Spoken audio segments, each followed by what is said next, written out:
Ini adalah Bentley Flying Spur. Dia gagah, dia rupawan, dia berkelas dan sangat bernilai. Tapi juga ada sisi atletisnya karena Bentley selalu bisa memadukan kemewahan, tenaga, dan sisi sporty dari sebuah kendaraan. Bentley sekarang sudah berusia lebih dari 100 tahun dan ini adalah hadiah dari Bentley untuk Bentley. Kita lihat gimana kalau Bentley bikin kado untuk dirinya sendiri.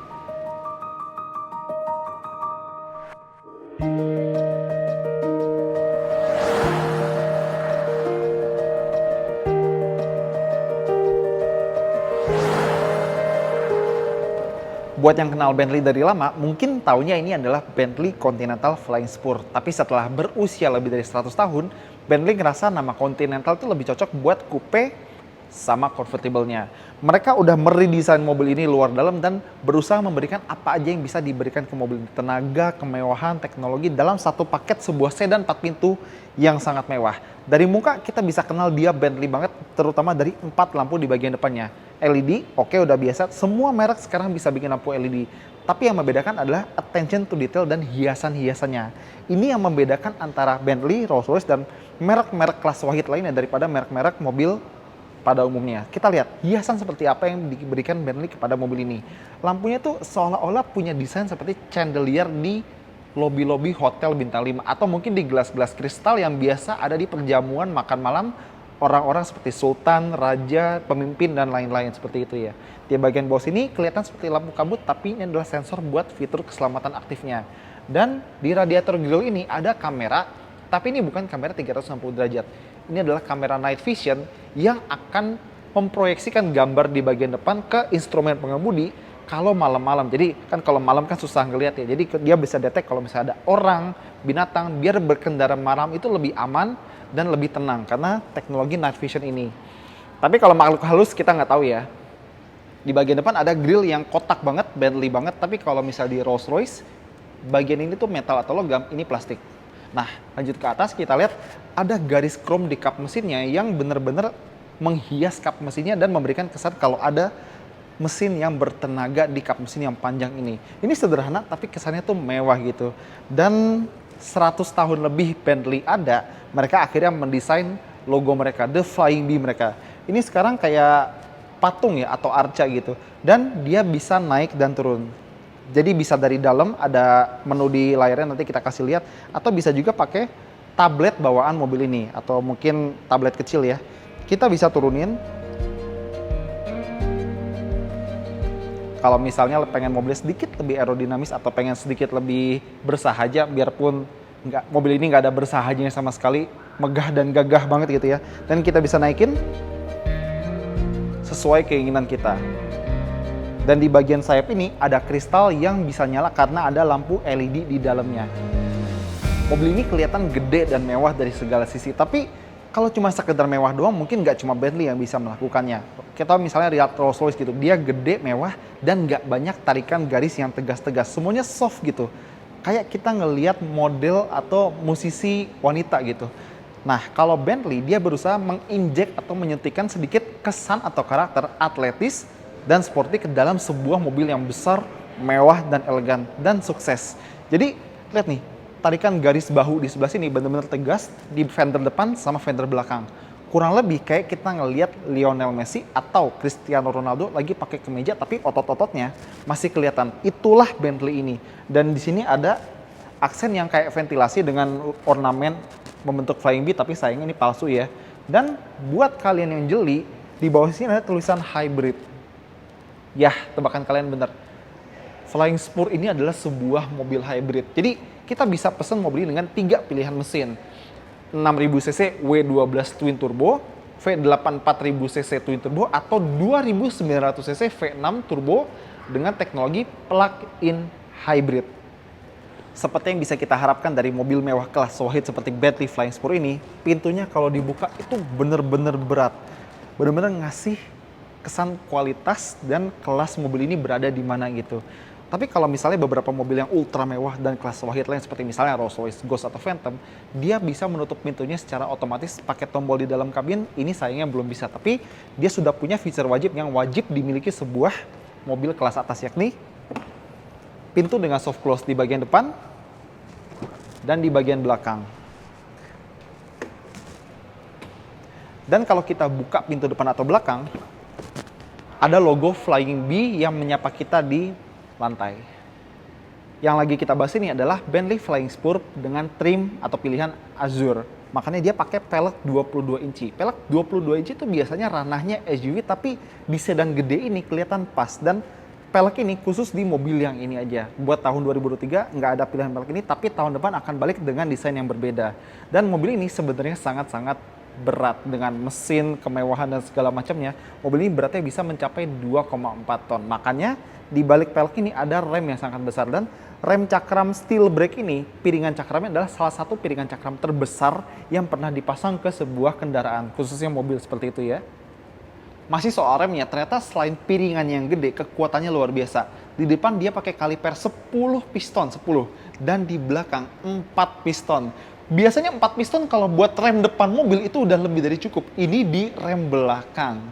Luar biasa. Tapi saat membuat si Flying Spur Hybrid ini, Bentley ternyata menemukan beberapa pilihan yang harus mereka ambil. Misalnya, di Flying Spur yang bermesin V8 turbo atau W12 turbo, dia punya sistem 4-wheel steering yang bisa bikin dia beloknya lebih patah di tikungan yang sempit dan lebih stabil di jalanan berkecepatan tinggi.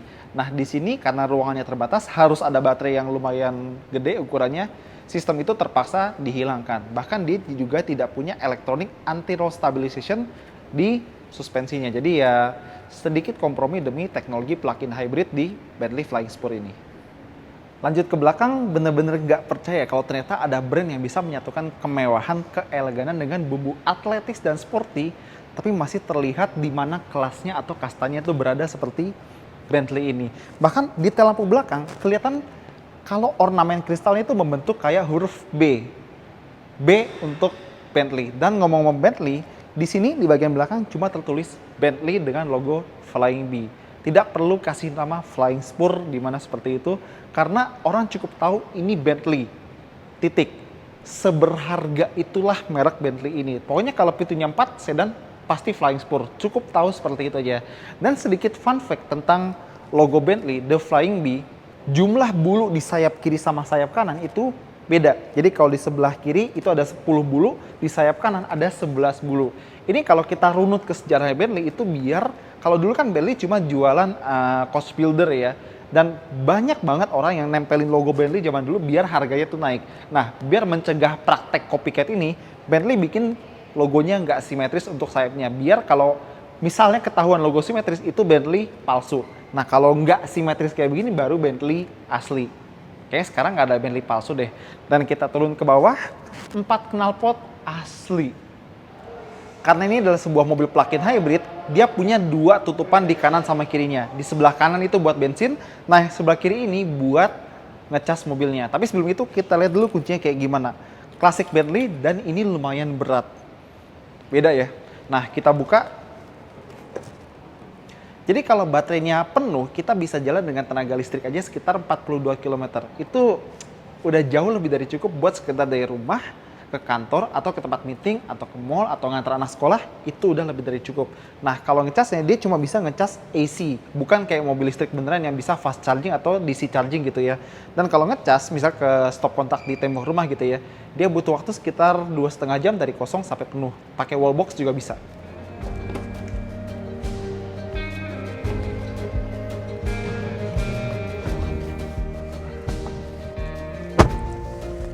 Wah, oke, pertama-tama mungkin kalian heran kenapa sedikit. Jadi ini masih mobil spek Jerman yang dibawa ke sini untuk keperluan pameran atau display.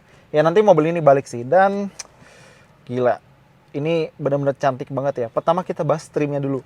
Kalau kalian bisa lihat dengan detail, di bagian sini tuh sebenarnya itu kayu tapi glossy gitu, kayu eucalyptus kalau gua nggak salah. Dan di bagian bawah ini piano black. Tapi kalau misalnya kalian nggak suka kayu sama piano black ini, kalian bisa pesen trim-trim yang lain, terserah kalian. Bahkan yang bisa pilih batu dan logam. Ya bener, ada pilihan batu buat trim interiornya. Luar biasa. Dan nggak cuma itu, attention to detail atau perhatian lebih juga ada di handle pintunya. Jadi kalau kalian ngerasain, begitu nyentuh handle pintunya, ada tekstur metal yang bikin sedikit lebih ngegrip. Cuma sedikit. Tapi disitulah perhatian yang membedakan Bentley dengan merek-merek lainnya. Dan untuk bikin interior full kulit di mobil ini, ada 14 sapi yang memberikan lapisan kulit mereka untuk kabin mobil ini dari depan sampai ke belakang. Bahkan urusan benang jahit aja itu bisa habis 3 km di seluruh kabin mobil ini. Nah, dari 3 km itu 5 meter benang jahit ada di bagian setirnya. Dia pakai kulit dengan 2 warna ya, yang gelap di luar, yang terang di bagian dalam. Tapi karena ini Bentley, masih ada sedikit darah atau benang merah dengan produk-produk VAG lainnya, Volkswagen ya, Volkswagen, Audi dan lain-lain. Makanya kita biasanya tombol di setir kiri kanan ini tombolnya familiar sama Audi, dan bagian tengah setir juga familiar Audi. Tapi selain dari itu bener-bener semua di sini dibikin ekstra gitu, dengan perhatian yang ekstra. Contoh kayak tuas sen, tuas wiper, tuas cruise control, tombol-tombol volume sama tune, bahkan tombol start aja dengan mode-mode berkendara itu dibikin enak maininnya. Bahkan tombol buat nyala atau matiin atau buka tutup gitu ya, ventilasi AC berasa sedikit lebih spesial daripada mobil-mobil lainnya. Kalau kalian penasaran, harga Bentley Flying Spur ini startingnya itu sekitar 8 miliar rupiah untuk varian yang paling nggak murah sih, paling terjangkau seperti itu sebelum pajak. Tapi ada banyak option yang bisa kalian pilih tergantung sama selera dan dana kalian. Jadi kalau misalnya kalian lihat di door trimnya itu ada panel kulit dengan hiasan diamond 3D, itu juga optional. Nah, mobil ini juga pakai sound system dari Naim. Tulisannya Naim tapi bukan Haji Naim ya. Dengan daya 2200 watt. Itu udah kayak rumah. Beneran. Bahkan jam di tengah sini kalau kalian mau, kalian bisa pilih merek Breitling yang lagi-lagi optional. Dan ngomong-ngomong soal jam di tengah ini, perhatiin nggak? Kalau jamnya kan di tengah, terus kisi AC kiri kanannya kayak sayap. Kayak logo Bentley, The Flying Bee. Ini attention to detail lagi nih. Keren. Posisi nyetirnya enak dan joknya pasti udah elektrik ya. Gak cuma itu, dia ada penghangat jok, pendingin jok atau pengadem jok gitu ya. Dan juga feature massage atau feature pijat. Jadi bayangin bahwa ini jauh-jauh gitu ya. Misalnya dari Jakarta ke Surabaya atau ke Bali, nyalain pijatnya tuh pasti relaxing banget. Dan karena ini sebuah Bentley, yang beli itu masih mungkin di belakang dan masih mungkin nyetir sendiri. Makanya di belakang setir ada pedal shift biar experience-nya tuh bener-bener berasa lebih hands on. Karena masih mungkin ganti gigi sendiri dan pengen ngerasain tenaga mesinnya. Seperti itu ya. Dan kalau kita lanjut ke bagian sini, tadi kan gue mainin puter-puteran ini. Ini adalah puter-puteran dua fungsi. Di bagian tengah ada tombol start stop engine, jadi packagingnya bagus ya. Dan cincin di bagian luarnya itu buat pilih-pilih drive mode. Comfort bisa bikin dia nyaman banget, sport bikin tenaganya lebih berasa, custom bisa kita sesuaikan sendiri buat mesin, suspensi dan segala macamnya. Dan dia pakai suspensi udara ya.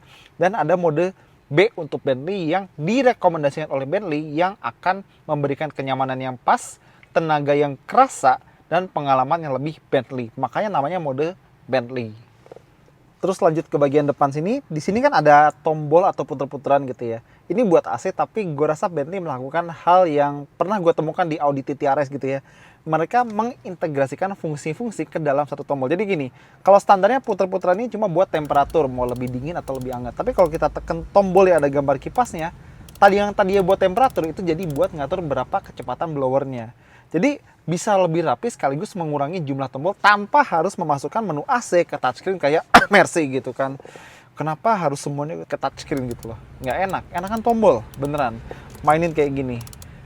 Dan catat kata-kata gue, semakin banyak mobil pakai touchscreen, semakin akan kalian menghargai tombol-tombol biasa. Karena makanya lebih enak, lebih aman, dan lebih memuaskan. Catat. Sekarang kita mau coba nyalain mobil ini. Kan karena dia mobil plug-in hybrid, harusnya sih kalau kita start pertama-tama di mode elektrik atau hybrid ya, jadi nggak bakal ada asap knalpot. Jadi injek rem, tekan tombol, dan ya inilah salah satu keunikan utama dari Bentley Flying Spur yang terbaru. Dia punya layar yang bisa muter-muter tergantung mobilnya lagi mati atau lagi hidup. Dan nggak harus layar gitu loh. Misalnya kalian pengen sesuatu yang lebih klasik, yang lebih timeless gitu, pencet tombol screen di sini dan dia berubah jadi 3 dial. Ini buat temperatur udara sekitar mobil di bagian luar, yang tengah ini kompas, dan yang bagian kiri ini adalah stopwatch. Yang mungkin ada yang mau bawa Bentley-nya ke Sentul atau ke Mandalika, mungkin, siapa yang tahu kan. Nah, lihat arah kompasnya berubah nih. Dan kalau misalnya kalian pengen ngatur mobilnya, pengen ngelihat touchscreen lagi, tekan tombol screen. dan kita bisa ngatur berbagai macam feature, gadget, atau teknologi dari mobil ini. Oke lah, Apple, Android itu biasa. Tapi kita lihat apa yang spesifik di mobil ini. Nah, tadi kan gue bilang dia ada night vision atau night camera. Jadi kita tinggal tap di sini, kita bisa lihat tampilan gambar ya di instrumen. Dan ngomong-ngomong, instrumennya sekarang udah full layar, nggak pakai jarum analog lagi, tapi desainnya juga udah lumayan berkelas dan cocok buat sebuah Bentley. Seperti yang bisa kita bilang, kita bisa ngatur si Flying Bee itu mau naik atau turun. Selain dari tablet yang gue tunjukin tadi, juga bisa dari sini. Jadi kita bisa lihat ke menunya Flying Bee, kita bisa pilih reveal buat naikin atau conceal buat turunin. Tapi kalau kalian lihat gerakannya agak sedikit patah-patah ya. Padahal kalau di tablet tadi agak lancar gitu loh. Di bagian head unit ini agak patah-patah. Mungkin softwarenya masih bukan yang paling update, tapi ya begitulah. Dan kalau misalnya kalian penasaran, karena ini mobil hybrid, kita bisa pilih mode berkendaranya. Tadi selain comfort, sport, custom sama Bentley, kita juga bisa pilih gimana sistem hybrid Bentley ini mau kita pakai. Jadi kita masuk ke menu hybrid, ada EV drive yang tadi gue bilang dia bisa berjalan pakai tenaga listrik aja sekitar 42 km. Untuk kecepatannya bisa mungkin 60 atau 80, tapi kalau kita kick down terlalu dalam, mesin V6-nya langsung otomatis nyala biar kita dapat tarikan yang lebih suportif. Ada juga menu hybrid. Nah, hybrid ini kita bakal ngerasain mobil ini berganti-gantian kinerjanya antara listrik, bensin, dan dibuat seefisien mungkin. Nah, ada menu hold. Hold ini biar baterainya ditahan di level charge tertentu. Jadi katakanlah kita lagi nyetir ya, baterainya 50%, kita pilih menu hold, baterainya akan tetap 50% meskipun kita tetap pakai jalan. Jadi dia mengutamakan kinerja mesin bensinnya buat jalanin mobil biar baterainya nggak berkurang. Tapi lain sama Porsche Panamera e-Hybrid, saudara mobil ini. Jadi kalau di Porsche Panamera kita pilih menu hold, selain mobilnya jalan, itu mesinnya juga bakal ngecas baterainya. Di sini tidak begitu. Balik ke soal layar tengah ini, tadi kan kita bilang bisa pilih mau layar yang lebih modern atau tampilan dial yang lebih klasik dan abadi alias timeless. Nah, kalau misalnya kita matiin mobilnya, dia berputar dan kembali ke tampilan trim kayu sama piano black biar dashboardnya kelihatan lebih bersih. Ini cakep, jadi kita bisa pilih mau yang bersih, mau yang modern, atau mau yang klasik. Keren. Di sini ada pad buat naruh HP, ada 12 volt juga. Dan di bagian sini ada switch buat buka atau tutup semua cover di mobil ini. Jadi di sunroof, di kaca samping kiri kanan belakang, dan di kaca belakang. Jadi kalau kita tekan ke bagian atas gini, dia nutup semuanya. Tirai, cover. Tapi kalau kita tekan ke arah sebaliknya, ke arah yang sama, dia ngebuka semua. Sekarang kita bahas gearboxnya. Dia pakai gearbox kopling ganda yang kurang lebih sama kayak saudaranya Porsche Panamera. Kalau buat operasinya gampang, sebenarnya kita tekan huruf B ini di bagian atas, kita bawa ke belakang kalau kita pengen maju. Nah, kalau ke depan, ini buat mundur dan kita bisa lihat kamera 360-nya. Sebenarnya resolusinya agak sedikit kurang ya kalau buat level Bentley, dan tidak seperti katakanlah Rolls Royce gitu ya. Kita nggak bisa ngelihat tampilan 3D mobilnya, mau digeser-geser kemana, tidak terlalu fleksibel. Mungkin ini bisa diimprove sama Bentley, seperti itu ya. Nah, masih di bagian tengah kita bisa ngelihat ada ambient light, dan nggak cuma di tengah sini sih, sampai ke pintu-pintu juga ada. Dan seperti biasa kita bisa pilih warnanya sesuai kemauan kita. Ambient light tuh sebenarnya lumayan penting di sebuah mobil gitu ya, terutama kalau kita sering nyetir malam-malam, itu bisa menimbulkan ambience mewah. Tapi jangan berlebihan sampai-sampai itu mobil kayak disco berjalan gitu. Jumlahnya cukup aja kayak mobil ini, tapi tetap bisa memberikan kesan mewah dan temaram apalagi di malam hari. Nah, mundur ke sini, mungkin kalian ngira ini sebuah center console box. Cuma gara-gara mobil ini plug-in hybrid, ini nggak bisa dibuka gara-gara di bagian bawah sini ada baterai yang makan space. Tapi paling nggak, ini bisa digeser ke depan sama ke belakang buat jadi armrest, jadi nyetirnya tuh lebih enak dan lebih rileks. Oke, jadi di bagian depan bener-bener ya, Bentley tahu identitas brandnya itu apa. Mewah, kelas wahid, kelas atas banget, berkasta, tapi ada juga sisi-sisi atletisnya yang menandakan dia ini pengen orang yang membelinya atau yang memilikinya juga nyetir sendiri. Ada pedal shift, ada mode berkendara yang banyak banget, dan bisa bikin lebih nyaman lagi. Kenapa? Karena headrestnya ini bisa dibentuk mengikuti lingkar kepala kita. Meskipun nggak ada bantal, tapi ini udah cukup bikin nyetir lebih nyaman, lebih menyenangkan, baik jarak dekat ataupun jarak jauh. Ke belakang yuk. Oke, duduk belakang di sedan segede ini nggak usah ditanya selega apa. Tinggi gue 178, ruang dengkul bagus, ruang kepala juga bagus. Tapi karena ini mobil setir kiri, Jok VIP itu di sini. Tapi ntar di spek kita, spek Indonesia, jok VIP yang di sebelah sini karena kan kita setir kanan ya. Oke, pertama-tama kita masih dapat bahannya sama bagusnya, kulit, jahitan, bahkan motif diamond di door trimnya juga masih ada ya yang dari kulit itu. Sound system masih dari name dan semua kalau dimain tuh enak banget. Baik kisi AC-nya, terus ini stopper buat buka atau tutup ventilasi AC juga masih enak, ada cup holder. Tapi baik di depan maupun di belakang itu nggak ada penghangat ataupun pendingin buat minuman kita. Oke lah, sama di sini ada kantong buat nyimpan barang-barang, ada charger juga dan ada lampunya. Jadi kalau malam kita nggak kesulitan nyari barang di bagian sini. Tapi lagi-lagi buat model plug-in hybrid ini ada sedikit kompromi. Dia belum ada kulkasnya, tapi mungkin di varian lain kalian bisa pesan kulkas buat dinginin minuman kesukaan kalian. Nah, perbedaan jok depan sama jok belakang adalah di jok belakang ada bantal yang ini jauh lebih bagus daripada bantal di kasur gue sendiri. Bawa pulang antar. Sama di bagian atas ini ada cermin buat penumpang kiri sama kanan. Jadi kalau misalnya mau meeting gitu ya, sama klien penting mungkin sama presiden atau raja gitu ya, bisa dandan dulu biar bisa menghasilkan penampilan terbaik dari diri kita masing-masing. Nah, di sini juga ada kontrol buat buka shade-nya segala macam, buat mainin lampu gitu ya. Lampunya terang banget. Sama salah satu trik andalan lain selain layar di depan tadi yang bisa muter-muter adalah layar tablet di belakang. Jujur aja kita pertama kali ketemu kayak ginian di BMW 7 Series atau mungkin Mercedes EQS ya kalau mobil baru sekarang, dan akhirnya Bentley juga pakai. Dan di layar sini kita bisa ngatur banyak hal kayak media, AC pun ngaturnya bisa dari sini. Dan jok belakang ada fitur penghangat, pengadem atau pendingin, dan juga ada jok pitchnya. Kita bisa atur dari sini dan kita bisa lepas. Nah, ini dia tablet dari Bentley Flying Spur. Kita bisa ngatur kayak media, misalnya musik atau radio. Kita juga bisa ngatur AC-nya. Jadi ini kan lagi nyala, kita tekan off, dia langsung mati. Dan seperti yang kita udah kasih lihat tadi, dia juga bisa ngatur the flying bee. Nah, kita bilang kalau di layar utama animasinya masih patah-patah. Di sini jauh lebih mulus. Tuh lihat tuh. Beda kan?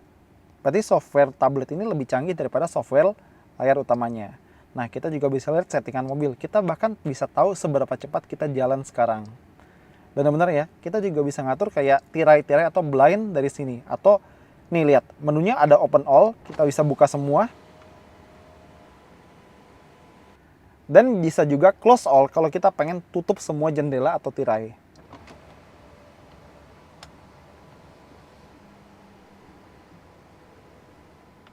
Kita juga bisa atur ambient light-nya dari bagian belakang. Jadi nggak cuma penumpang depan, penumpang belakang juga punya kuasa bisa pilih warna dan mau seberapa terang gitu ya.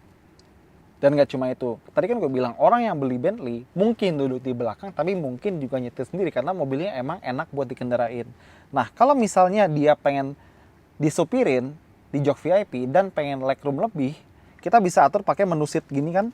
Kita tadi ke menu seat ya, menu yang ini. Nah, ada menu ya di sebelah kanan atas ini. Kita bisa atur jok penumpang depan biar kita dapat ruang lebih. Sayangnya, kalau kita udah aktif ini nih, kita harus atur sendiri jok penumpangnya pakai tombol di pintu yang ngatur jok. Jadi, bukan kayak satu tombol langsung jok penumpang depan tuh kelipet, terus ngasih sandaran kaki atau gimana. Mungkin harusnya bisa ada satu tombol dedicated buat menu kayak gitu ya. Misalnya katakanlah menu lounge gitu. Jadi tinggal sekali tap, semuanya maju dan kita dapat ruang yang lebih. Sama kalau misalnya kalian lihat, taruh dulu ya. Jadi taruh itu tinggal taruh aja begini. Tunggu sampai ada logo kunci, berarti dia udah terpasang dengan sempurna. Oke, udah terpasang. Di belakang jok depan itu ada slot hitam, ini buat masang monitor buat rear seat entertainment. Ada buat 2 penumpang belakang. Jadi bisa dibeli terpisah meskipun mobil ini nggak dipakai sekarang. Oke, buat duduk belakang sini tadi bantalnya enak. Cuma kalau misalnya jok belakangnya bisa sedikit lebih rebah lagi sandarannya, mungkin akan jauh lebih nyaman dan jauh lebih rileks. Ya, oke, jadi bagian belakang Bentley Flying Spur ini bener-bener enak, bener-bener nyaman. Bahkan karpetnya aja lumayan tebel ya. Tapi emang sebuah Bentley bisa memberikan kenyamanan di belakang, tapi ada rasa-rasa, aduh gue pengen nyetir Bentley, jadi di depan pun bakal sama nikmatnya. Karena mobil ini plug-in hybrid, harus ada baterai yang lumayan gede di dalam mobilnya. Jadi ada sedikit pengorbanan di kapasitas bagasi. Bagasi Bentley Flying Spur Hybrid ini 60 liter lebih kecil daripada yang model tanpa baterai atau tanpa plug-in hybrid. Meskipun sebenarnya masih luas ya, dan ini karpet bagasinya aja masih jauh lebih bagus daripada karpet lantai sebagian besar mobil di Indonesia. Nah, ini dia mesinnya. Tadi seperti kita bilang, 2900 cc V6 twin turbo plus teknologi plug-in hybrid. Jadi selain mesin ini, ada baterai sekitar 18 kWh yang membantu mobil ini bergerak. Tenaga mobil ini sekitar 536 tenaga kuda dan torsinya 750 Nm. Seperti yang kita bilang juga, dia pakai gearbox kopling ganda 8 percepatan yang masih mirip sama punyanya Porsche. Penggerak all-wheel drive dan 0 ke 100 bisa 4,1 detik, tapi mungkin bisa lebih cepat juga. Dan seperti kita bilang juga, dia bisa jalan pakai tenaga listrik aja untuk sekitar 42 km yang kita bilang udah lebih dari cukup buat dari rumah ke kantor atau kemana aja.